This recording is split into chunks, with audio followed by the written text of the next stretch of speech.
One is not better than the other. Feeling is not better than thinking, and thinking is not better than feeling.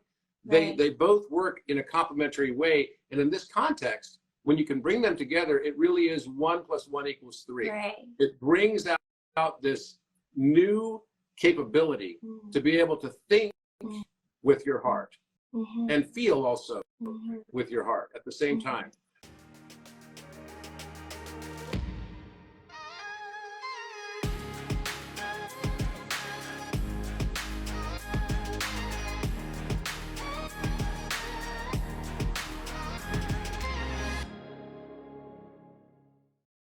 And I'm really excited about that.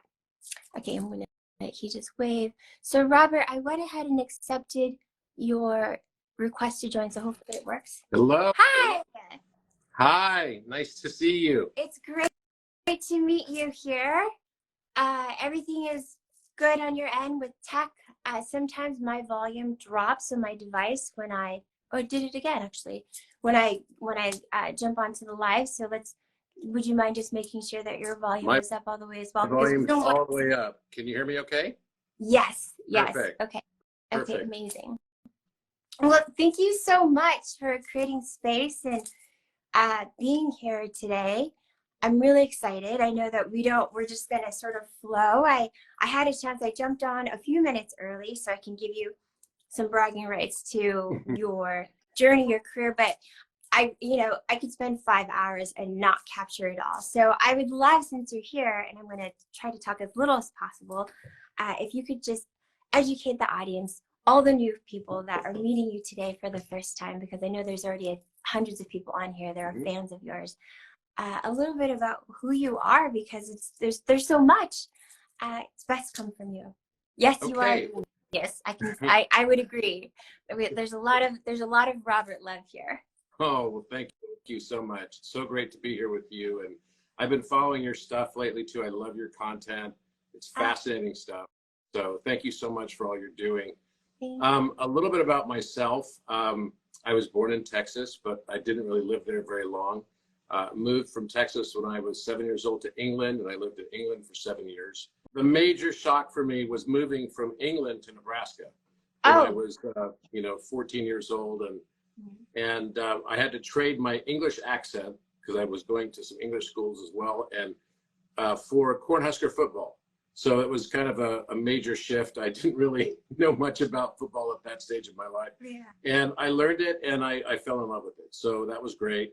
And then I moved all over the world. I lived in 9 countries. I did my undergraduate at Brigham Young University, and then from there I did my graduate school at what is today ASU and Thunderbird. And then I went to Harvard Business School as well for the advanced management program. And I've always been interested. I was a musician when I started out my life.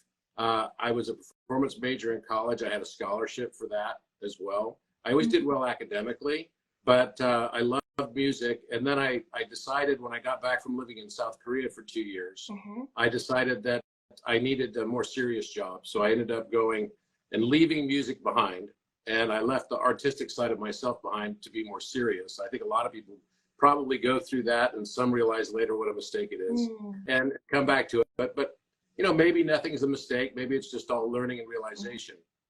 And so then I went into my career, which, I lived in 9 countries. I learned 8 languages fluently.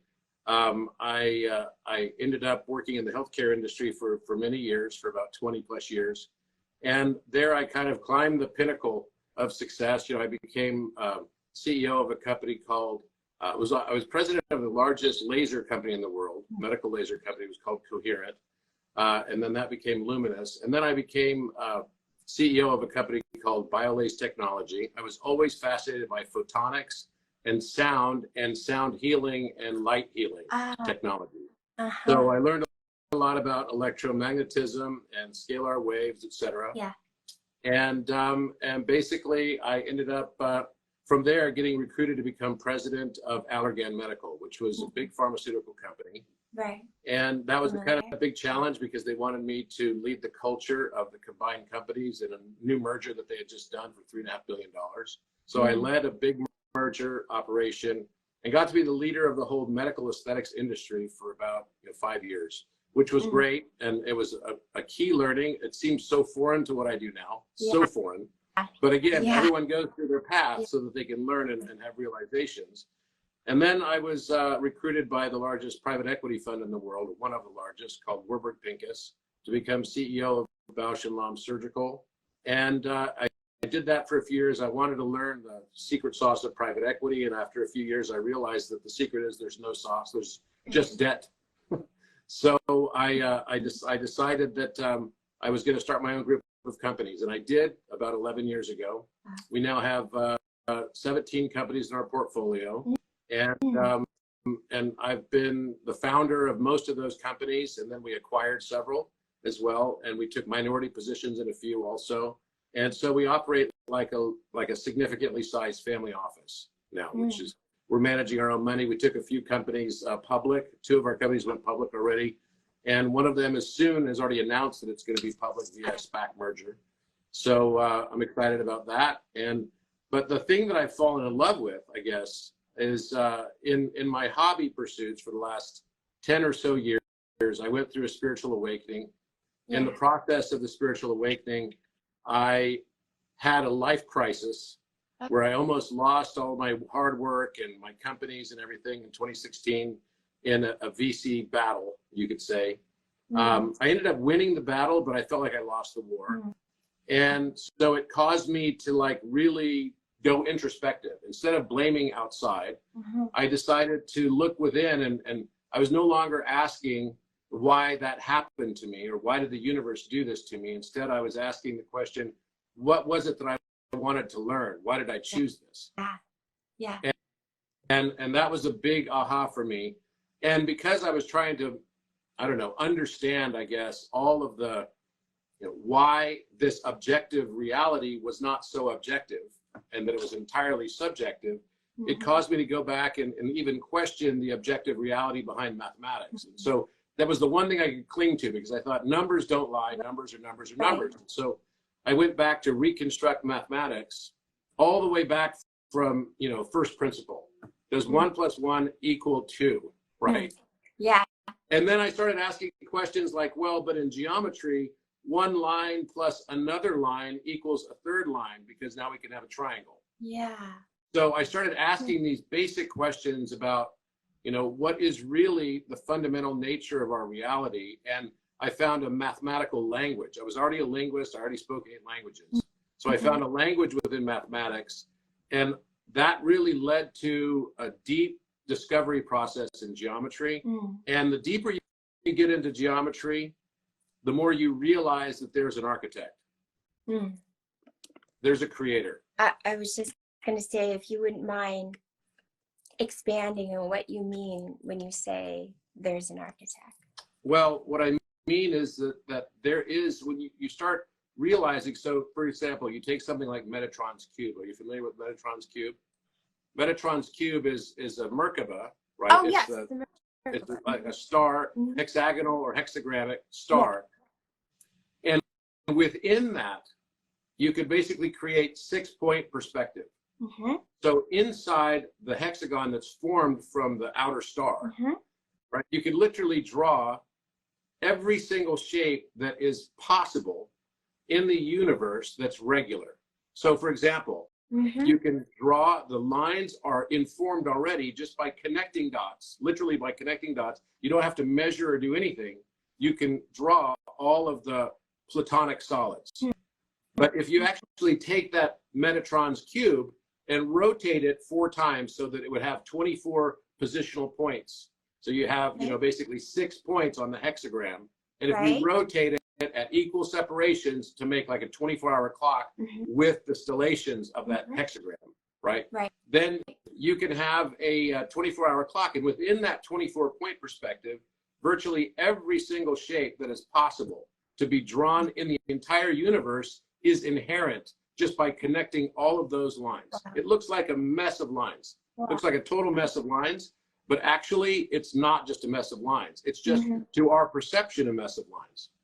And I believe that the more that you can see inside that mess of lines of confusion, the more you're able to capture, okay, that's a cube, that's a tetrahedron, that's a cuboctahedron, that is a dodecahedron.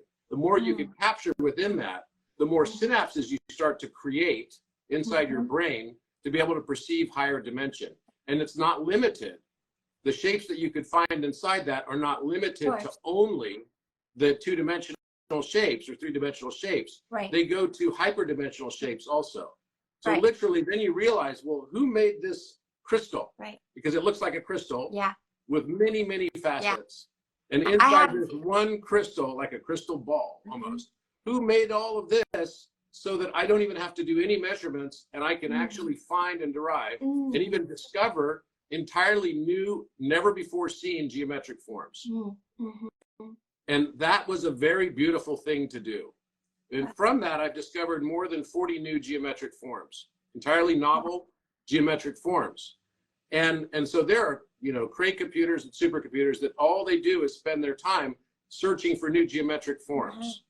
But all you have to do is look inside this quote unquote crystal ball of 24-point perspective, and you can discover entirely novel shapes that have never been seen before. And I'll give you one example. This is one right here. And this is what you discovered. Yep. This is one right here. This is called a granthahedron.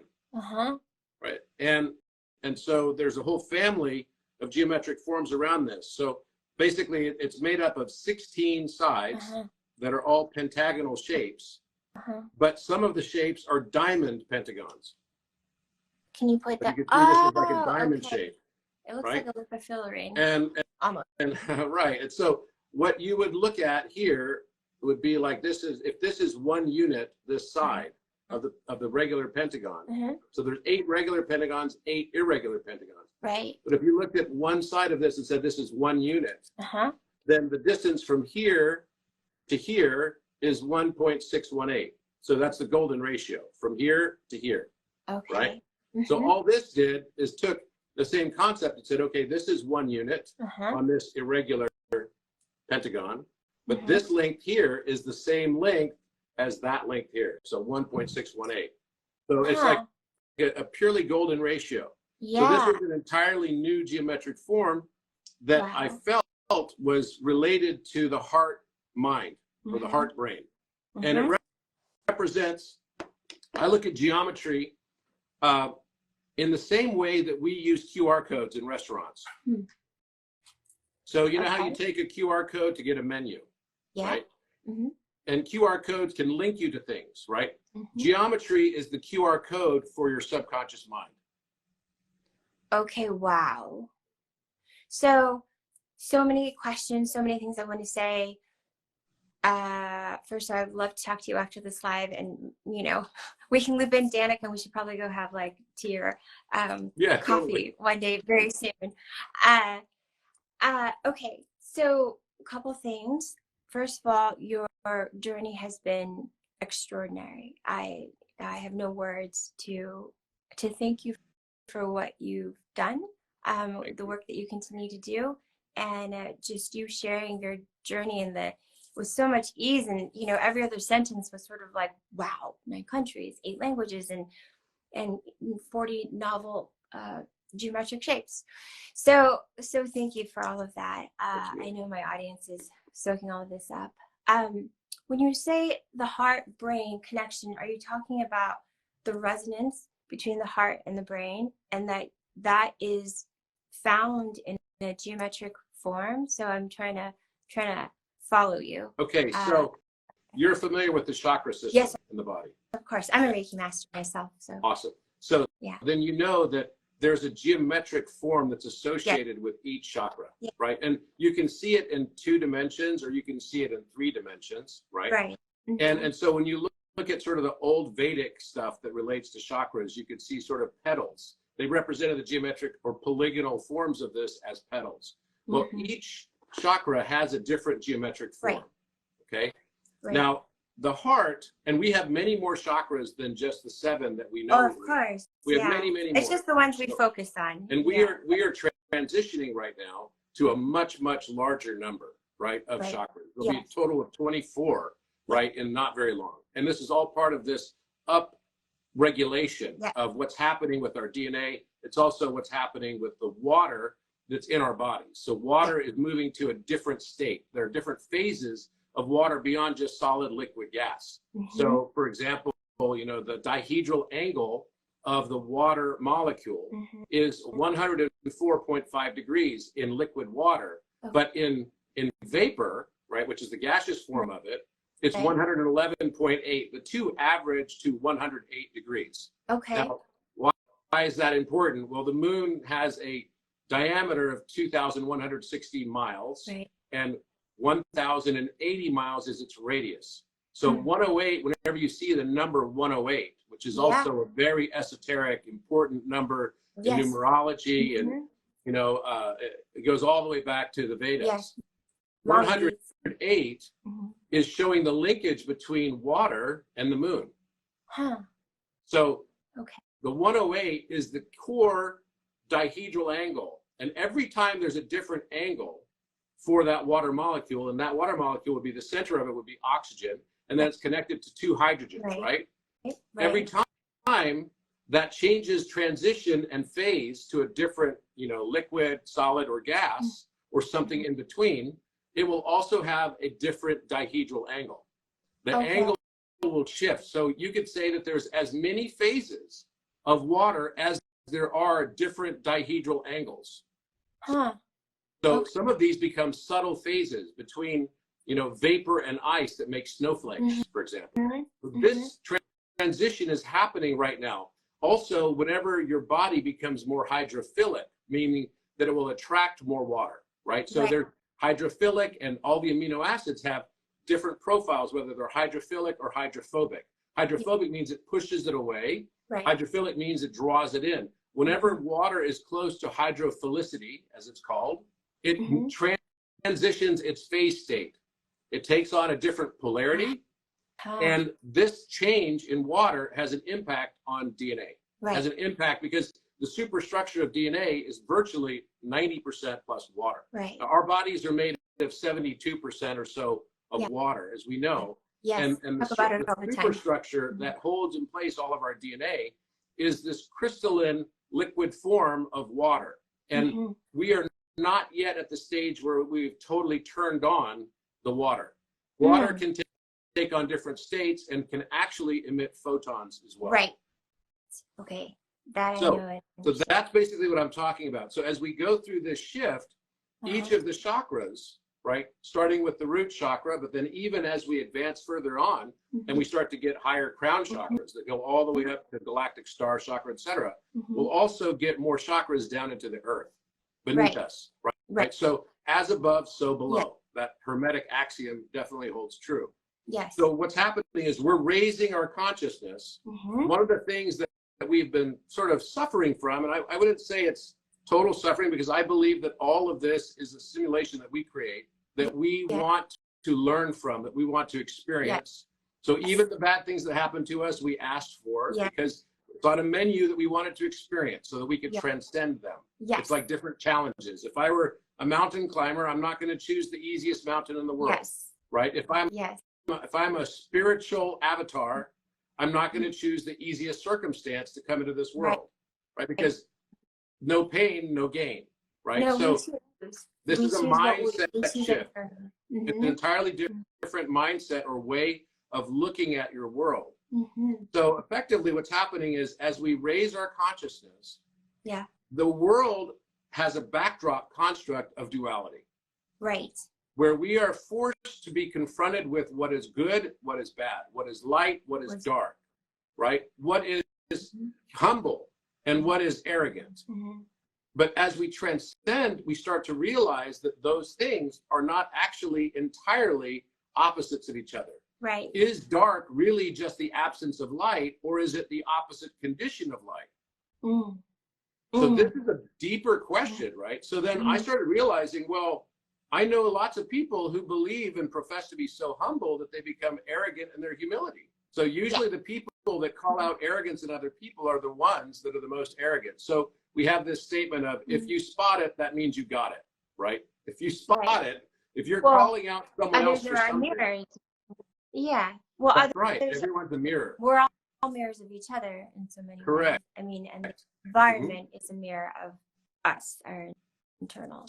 So our brains also separate. At the center of our brains is something, this connective tissue called the corpus callosum. Yes. Okay, so we have the left brain, we have the right brain. The left brain, if you're right-handed, is the seat of all of your logic, all of your mathematics, right? All of your rational thought. And the right brain, if you're right-handed, if you're left-handed, this is all opposite. The right brain becomes the seat of your creativity. This is the place of irrationality. So you could say that the feminine energy dominates the right brain, right? And the masculine energy dominates the left brain. Okay, so if we looked at the seats of where things are, like how we listen to music, it's around our temporal lobe. But music is on one side of the temporal lobe. On the other side of the temporal lobe is the center for mathematics. So math is just a different representation. Think, like mirror neurons, right? Right. Think of it as a different representation between right brain experience and left brain experience. As we ascend, we start to merge all of that together. That's why geometry plays such an important role, because it's the nexus point between the mathematical left side of the brain and the musical right side of the brain. It's also the nexus point. Geometry becomes a nexus between the visual arts, right, which would be on the right side of the brain at the occipital lobe. And then on the other side, it's going to be what we would call the material sciences, right? So you would have hardcore science stuff, biology, chemistry, physics, etc. They're all kind of fitting in this area. So the whole aim of the exercise of ascension at this stage of where we are is how to raise our consciousness so that we can merge both sides in balance, bring together the masculine by raising the profile of the feminine. So this rise of the feminine is actually for all of humanity. It's not just for women to feel more empowered. That they don't feel necessarily as empowered as they will in the future is a function of the reflection of the world within ourselves. It's a U inverse, right? So the world that we experience around us is a reflection or projection of everything going on inside of us. So with that, the heart brain emerges. So one of my favorite quotes is, when the heart thinks and when the mind feels, the river of wisdom flows. When the heart thinks, so normally we wouldn't associate hearts with thinking. And when the mind feels, we don't normally associate mind with feeling, then the river of wisdom flows. So this is the love of wisdom. That is basically philosophia. Philosophia, philosophy, is the love of wisdom. But in order to achieve that level of philosophy, and it's not studying other people's rhetoric and commentaries, philosophy in the truest sense is mastering this balance between the masculine and feminine energies within ourselves. And when we start to do that, and we start to transcend duality, major shifts start to happen in our lives. One of those major shifts is we start to experience time and life differently. Time starts to act differently. Right? And I was reading the newspaper yesterday, and they were saying that the core of the earth is now spinning backwards compared to what it was. Did you see that? I did. I wanted to ask you about that. I thought if there's anyone I'm going to ask about that article, I'm going to ask Robert Grant. Yeah, I don't know yet exactly what or why that is. I just log it like a strange synchronicity. Right? And that things are really changing. And I think we all see that. Things are really, really changing in the world. I used to be a cardiac tech. So at the beginning of my career, I actually worked in a period of time. I was a cardiac technician in electrophysiology. And one of the things I was fascinated by was I had to read EKGs. So that was another language I learned. So in reading EKGs, you have to know how to assess a complete heart block, or Wolff-Parkinson's Wright syndrome, and all these different, atrial fibrillations or ventricular fibrillations or whatever. And at the top of the heart, above the atrial node, right, something called the sinoatrial node is there, right? Okay. The SA node, as it's referred to. And there's actually, the heart is an electric structure. It's all about electricity. It's Right. literally the pathways of electricity Right. that cause your atrium to contract and then your ventral to contract right after it in perfect sequence. Otherwise, you get really sick, right? And if it stops in the atrium or if it stops in the ventricle, then you have other problems, and that's when you get things like pacemakers, etc. So, and maybe your heart rate is too slow. That's called bradycardia. But basically, at the top of your heart is a little brain that regulates this process. And there's a sodium potassium pump that basically makes it all work from a biological perspective. But around that tissue are the same, like almost like neuron network, right, of nerve mesh that allows all this to work, and it's a lot like a brain. So the heart actually has its own brain, and you can learn how to think with that part of your anatomy. Okay. Which is a really bizarre thing to even contemplate, right? It's like, wow, mind-blowing. But it is true. The heart has a brain. So when you say you can learn to think with that part of your anatomy, is that through coherence of that sort of, that's still the heart-brain resonance coherence? Like how do we think with that part? How do we think with our hearts? How do we Well, think? the first key to being able to think with your heart is to be able to feel with your heart. Okay. Now, me saying to you, feel with your heart, does that sound so foreign? No, because you already know, and women are much better at this than men. Much better, right? So for women to learn how to think with their heart is something that they have to be able to connect to the logo side of their brains as well. Okay. So they can't simply just, it has to be the balance. It's the balance that is critical here. One is not better than the other. Feeling is not better than thinking, and thinking is not better than feeling. They both work in a complementary way. And in this context, when you can bring them together, it really is 1 + 1 = 3. Right. It brings out this new capability to be able to think with your heart and feel also with your heart at the same time. So this becomes a heart-brain consciousness. And it means that you understand consequences. You also understand that maybe these were choices. Right. It changes your perspective on everything. You know, what happens to us in life is not actually what happened to us. It's what we believe happened to us. And it's all about our perspective, how we change our perspective. When we change how we see things, the things we see will change. Right. Right. Yes. That is, that's an ethos we share a lot here in my community, of course. We're all human, so we need that reminder often.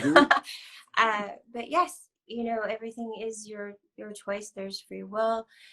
You know, I am a firm believer in, you know, Tony Robbins is a teacher, you know, mentor, friend, and you know, everything happens for you, not to you. And I think just, you know, a reminder from our conversation now, not only does it happen for you, you're choosing it to happen for you. So sort of that like extra layer of that reminder. Oh gosh, there's, you can just see from the response from the audience. Thank you so much. I don't think that I could say thank you enough for sharing space today. This is, you know, I feel like I want to ask, can we do it again? But let's just stick with this one right now. Jumping you keep asking. I've got a bit more time, so we can keep going. Okay, wonderful. So, you know, kind of going back to when you're, the concept of the universal one. Actually, before we go there, if you wouldn't mind sharing a little bit about your awakening. You know, everyone has obviously a different experience, and there are those who feel that they haven't yet had that experience. And I think that it's always helpful to hear what someone else's experience was, to know that there is no one thing, and it's really tuning into what that feeling of an experience is, more than the experience. It's funny you asked this, because I had to think about this a couple days ago, because someone else asked me this question too, and I was trying to pinpoint exactly when my awakening started. And I went all the way back to, I think it was 2010 is when it really started. And I was at a big event called Horatio Alger. And they give this award. And that night, one of my friends was being recognized. And then other people were also being recognized. They were quite famous. One was Mayor Mike Bloomberg. The other one was Oprah Winfrey. So 7 people that night were getting recognized. And this is an award that they give to people that come from nothing and become crazy successful, right? And Leo DiCaprio was another one, right? Who was awarded that night. And they have this big event. It's hosted by some of the Supreme Court justices, even. And so most of Congress is there. It's held at this giant rotunda ballroom in Washington, D.C. And I had tickets, and we were at the back of the hall. It was a massive place, probably 3,000 people there. And the very famous songwriter, David Foster, was the entertainment for the event that night. That was a 3-day event. So this was the first kickoff night. And of course, we had, big time singers like Catherine McPhee was there, and the Four Tenors. And, David does his thing, and he's great. He's fabulous. And so some people that were sitting at the table with me knew that I was a musician before. And so he got to a point in the program where he said, this is the point of the program where I invite someone from the audience to sing. And I was like, okay, not thinking anything of it. And all of a sudden, one of my friends at the table starts screaming. And he's like, Robert can sing. Robert, you sing. And I was like, what are you doing to me, man? I cannot believe this. So David Foster looks at, he's like, oh, I see someone back in economy. And so we're at the back table, and he comes all the way back to the back of this gigantic hall, and he says to me, can you sing? And I said, yeah, I guess I can. And he says, can you sing Frank Sinatra? And I said, I could try. And so he says, okay, stand up on the chair. So he makes me stand on this chair. And he goes, I can tell you're a little nervous. He says, don't worry, you got this. And I'm going to direct the orchestra. So he's like directed the orchestra, which is probably like 50 meters away or so. It's not far away. And he asked me to sing. So I start singing, and I'm not even sure if I know the words of this song, right? And it was Fly Me to the Moon. Fly Me to the Moon, which is also symbolic in and of itself, right? Because I was born only, a couple months before the first moon landing in 1969. And so he has me sing Fly Me to the Moon, and somehow, some way, you never know when life's going to hand you a microphone. You never know. And you might either fold or focus, right? And I thought, okay, I'm going to focus. I'm going to try to focus. And I'd already told him, he asked me what my job was before this, and I said, oh, I'm CEO of Bausch and Lomb Surgical. And he's like, oh, you're the singing CEO. So this is what he calls me. And he directs me in the orchestra, and somehow I pull out the best performance of my entire life. Wow. What an amazing story. And you just don't know when you're going to be asked to sing. You're right. You have to rise to the moment and not, suck up your fear and just do it. And so I belted it out. I got a really, really long standing ovation, like a super long standing ovation. And there's all these famous people there, right? Even George Lucas. I mean, the Horatio Alger group is like this unbelievable group. And for the next 3 days, everyone kept coming up to me saying, there he is. There's the singer guy. There's that singer guy. And so that night, David Foster asked me to join him with Catherine McPhee, who was just a performer with him then. He ended up later marrying her. But he basically said, I've got this big event coming up with Celine Dion, and it's going to be in Arizona. And I want you to do an act there as the singing CEO. Wow. And I was like, what? No way, right? So my wife looks at me, and she's like, I'm no longer married to her, but she looks at me and she goes, you're not going to be doing that. Just like that. What? She goes, you're a serious CEO. You can't go to sing at the fight night with, Muhammad Ali being honored that night with David Foster and everything, which is a big shindig. It's a big thing. And so she said, but don't worry, I've got it taken care of for you. So I said, okay. So a month later was my birthday. So I politely declined David Foster. But a month later was my birthday. And so for my birthday, I opened my envelope, and it's 2 tickets to go to the Rock and Roll Fantasy Camp. So I'm going to go to the Rock and Roll Fantasy Camp. And I didn't know what this was. And it's like The Voice, right? They've got all these famous people that like set it up, and it was in New York. And then when you get there, you find out there's kind of a competition, and whoever wins the competition gets to go to Woodstock and open for Blood, Sweat, and Tears. Wow. On the 42nd anniversary of Woodstock, right? It was also in 1969. Wow. And I've always wanted to like go to Woodstock, and I was like, okay, so I got to try to win this thing. So I compete. I ended up becoming the lead singer for my band. Kip Winger was and Axl Rose were the guys that were like doing our thing, and it was unbelievable. And I ended up winning, and I ended up opening for Blood, Sweat, and Tears at Woodstock on the 42nd anniversary of it, which was this amazing thing. And I brought my best friend with me, and he wasn't a musician. So I'm like, but you know how to play bongos, right? And so he ended up playing bongos, and he got a part in the song Sympathy for the Devil, playing the bongos, which is kind of the background and everything. Yeah. But what that did for me, and the reason why it was a catalyst for my awakening, was it reminded me of who I am. Yeah. I'm a musician. Yeah. And I'd put it away. I'd even been embarrassed to tell anyone that I was a musician. Wow. And I was embarrassed when he came to me. Yeah. But you know what? Some people are just meant to have certain abilities and certain talents, and they should express those talents. Yeah. Otherwise, they just go to waste. Yeah.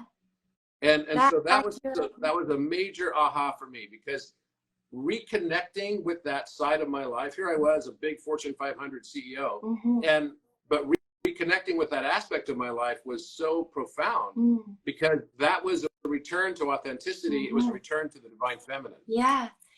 No, thank you so much for sharing this story. It's beautiful, and again, just the resonance between us, between everything you're teaching and sharing, and what I so believe that's so core, and what we share here is just your authentic truth. Your authentic self. That is, if I were to say, what is the universe? That is the universe. Is you, is your authentic truth. It's beautiful. Thank you for that. And actually, and this I also believe is, and I'm going to have to ask you for a few more minutes of your time. Of course. Because take a look at my background. So I don't know if you've ever tuned into any of my lives. Usually I have all my crystals, and maybe sometimes my dog Gizmo, and my candles. And right now I'm sitting. Can you see where I'm sitting? Yes. Are you familiar with this office by any chance? Let me see if I can scroll up so you guys can see the walls. Pretty cool stuff on the walls. Yeah. It's like some like laser discs. Yeah. There's a bunch of records here. So, my dear friend and mentor, and I would say extension of my soul family, is Roger Love. I don't know if you know who Roger Love is. Sure. Office. We're due to have lunch after our live today, and I said, Roger, can I just do my live in your office? I'm kind of running around. And so he's right outside. I would love to have him just say hello to you, because you are a music theorist, you're a musician. I don't know, maybe you guys could sing a tune. This is also random, but so not. Okay. Again. You can't disappear yet. I'm gonna go grab him right now. Okay.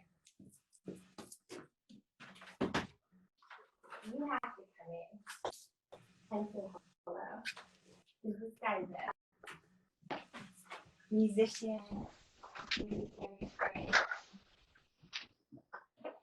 Okay. Please. Hi. Okay. So. Hi. Roger Love. Such a pleasure. Have we met, Robert? I don't think so. We haven't, but I know of you. That's for sure. Well, based on my math scores in school, it's very difficult for me to stand side by side a polymath. Oh well.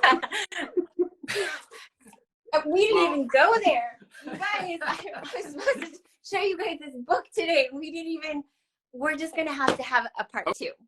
Okay, happy to do Get it. a chance to talk about that. So Tell me about your music, and do you sing as well? I do. I sing. I was just telling a story about David Foster, an experience I had where he made me sing in front of 3,000 people at the Horatio Alger event, and how that actually led to kind of a spiritual awakening for me, because I had put away my musical roots when I decided to go into serious business and contribute to society and all that. And but I had always been a performance major when I was in high school and then university, and I kind of put it all away, but I always had it in the back of my mind. So, and since then, I have turned my musical efforts really predominantly to a new type of tuning standard, which I've written a few papers on in geometry, called 432 hertz precise temperament tuning. And it changes the temperament. You probably are aware of just tuning, of course, and just tuning that doesn't sound very great. So you have to use the Pythagorean comma to fix it if you want to basically fix it. But I found a new tuning approach, which has now been tested at many, conservatories and universities, et cetera. And you can actually even download it. But this tuning approach is based on the major third going from 5/4 in just tuning to just a simple 2 or 1. When you make that one shift, you don't have to add a Pythagorean comma, and the entire scale comes out beautifully. And it sounds a little bit more like a well-tempered tuning from, like, Baroque period or whatever. You get more texture and tone in especially melancholy type songs. And then when you're in major chords, it sounds incredibly bright, and it's versatile because you can do any keys with this as well. So just this one shift of the major third, which is normally 1.25 in just tuning, and transitioning it, and then keeping a real perfect fifth, which is 3/2. I mean, mathematics is music, right? And so I looked at it and analyzed it just entirely from a geometric perspective. I posted it online, and one of my friends, who has since become a friend, but I didn't know him, Jason Martineau, who is at the San Francisco Conservatory, and he's a music professor there. He wanted to debunk it, and then he recorded it. He's like, wow, this sounds really good. And then he posted it, because it requires also that you have a higher degree of precision in the sense calculation. So you need to have at least 3 decimal points of precision in each hertz. And that's why it's called precise temperament tuning. But I'd love to play it for you sometime. It's beautiful. And that's where I've turned my musical effort to. That's amazing. I mean, I don't know if you know, but my core belief is that I was a singing coach, and then I started working with a speaking voice. And I've realized that we need to think of speaking and singing as the same thing, that the elements of pitch, pace, tone, melody, and volume that we control when we sing, we have access to those when we speak, and that humans are losing their ability to modulate with melodies and volumes and pitches and tones. And so we're becoming less human, less emotional, less real and authentic. And that what I really do in the simplest form is I take everything that exists in music, all the emotion in music and all the sounds, and I put it into the speaking voice. And then the same way that singing moves someone, I show people how to use the speaking voice to move people from emotion to emotion in the same way. That is so cool. There's a lot of things I could learn. It's so timely what you're saying, because I just met with Donald Hoffman. I don't know if you know who Donald is. He's been on several major podcasts. He's a neuroscientist at UCI. Brilliant man. And he's probably the world's expert on, and he's going to be on my podcast pretty soon, probably the world's expert on mathematical mapping of consciousness. Oh, great. So the mathematics of consciousness. And so he came to visit me in my office. We ended up at this event together. We had dinner together, and just by chance. And he came to my office afterwards because he knew I did a lot of work in mathematics and was interested also in consciousness. And he brought one of his colleagues with him, another PhD mathematician by the name of Chetan Salhotra. And they both sat in my office, and they said, how would you approach mapping emotions? mathematically. Mathematical mapping of emotions. And so I was thinking about this as I was flying to one of the world centers of music history, Salzburg, a couple of weeks ago.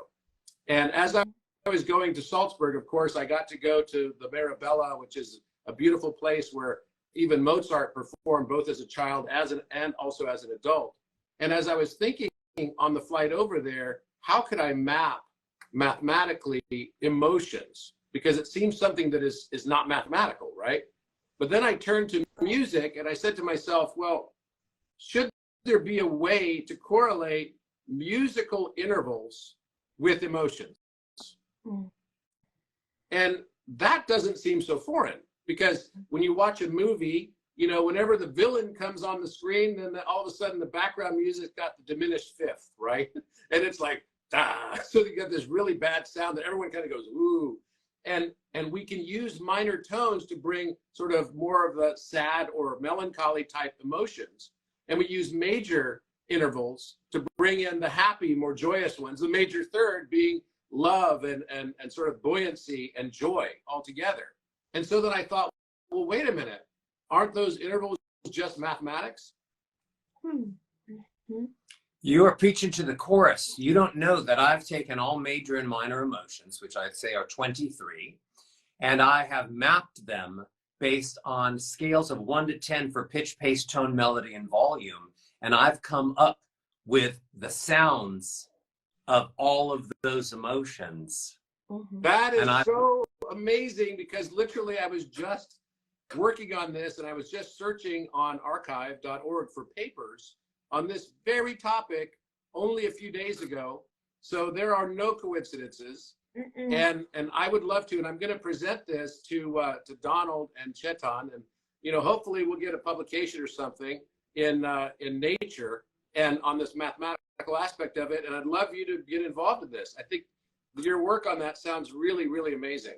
I love it. I created a company called Emotional Cloud, and I've been working on the first sound and emotion-based emotion detection system, because previously emotion detection was based on words and physicality and facial gestures, and they have moved closer into sounds, but they don't know the mapping of the emotions and the sounds that I've spent a lifetime already working with as just a humble voice coach. So I'm in that emotion detection space, believing that only a sound-based emotion detection system will be accurate. That is so amazing. Now, but it's also making me think, because remember that geometry is just the music that we experience with our eyes. Therefore, music is the geometry that we experience with our ears. And we could then assign to these mathematical ratios, we could assign light, angstroms and nanometers to these values. I should be back. Can you see me now? Yeah. Yes. This is heady stuff. This is heady stuff. Yeah, I'm so glad that I was hanging out in the in this Roger Love, your friend Roger studios. I'm so glad I was hanging out today in your new studio. This is nothing is a coincidence, right? It's always as by design, as we design, right? So what I mean then is we can set the stage with lighting and geometric forms based on ratio and interval, just as they are in music. They're mathematical interval to basically create an environment that sets the stage for the emotions we want to experience. And I think that could be true on the spectrum of the entire spectrum of sound and light, shape, touch, even. We can create these ratios and intervals to enhance the subtleties of these emotional states that we, I believe, can experience, and I believe we're meant to experience. Wow. The healing capabilities of doing that is, I mean, infinite. Sound is so just what.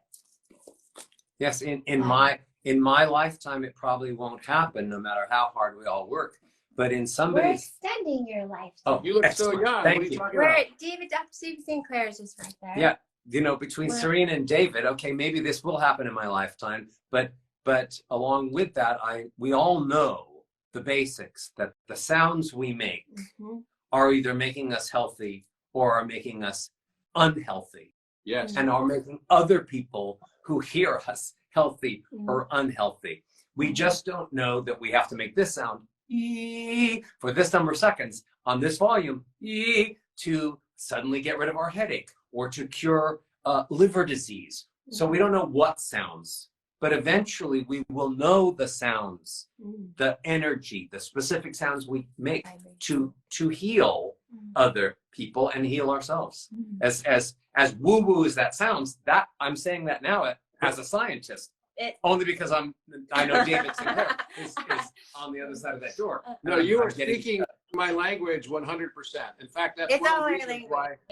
Yeah, that's one of the reasons I went into healthcare, is because I wanted to move away from pharmacologic approaches, which are, you know, really kind of brute force approaches to things. When we can actually do targeted sound-based and light-based technologies that have the same photocellular interactions and effects without any of the collateral damage that comes along with pharmacologics, meaning side effect profiles and, you know, sort of serious adverse events, et cetera. So that's one of the main reasons I went into healthcare in the first place, is I fully agree with what you're saying. Yeah. Amazing. Well, we're new friends. Yep. Absolutely. I will make set up a dinner or something. Yes. Serena, that'd be great. Yeah. Where are you based? Laguna Beach. Where Laguna are you Beach? based? Laguna okay. Beach. Perfect. Yeah. I'm actually heading down to Newport later on this evening. But that's perfect. We'll put it all together. I can text you. So. Yeah, my office is here in Newport Beach, actually. I'm in Newport right now. Okay. Okay, great. Well, we just kind of went with the flow. Totally. It was perfect and by design.